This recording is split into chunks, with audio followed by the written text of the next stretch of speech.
Ayan. Si tatay. Nag-uumpisa ng mag-pack up.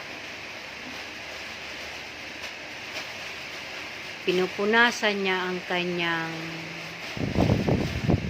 dahon ng guyabano. Ang diabetising. Siyempre, kailangan may inom.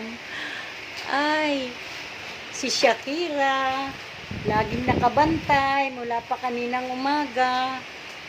Yan, katabi dun sa maleta ni tatay niya.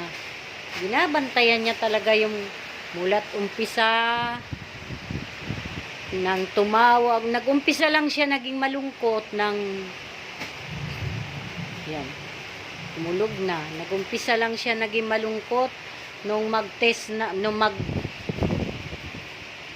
padala ng mensahe yung kumpanya na kailangan na mag-pack up si tatay niya dahil kailangan nang umalis, sumakay uli ng barko.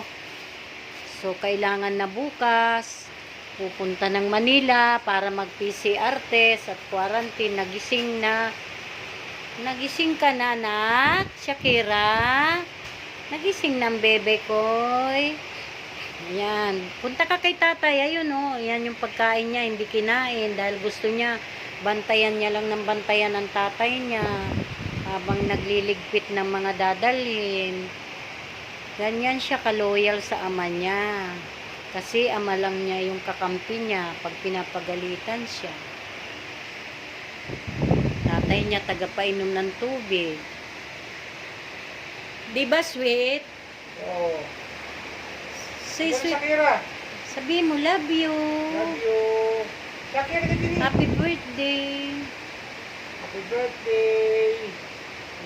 Sino may birthday? Happy birthday, sweet.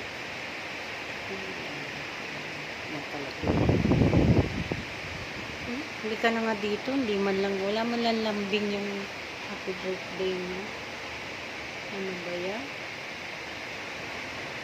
Man lang kalambing-lambing.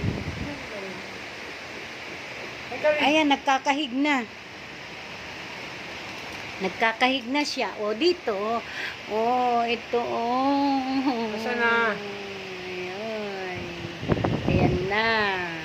Ay, bakit gano'n? Ala. Ano yun? Pinatay mo eh. Ba't namatay? Doon tayo sa loob.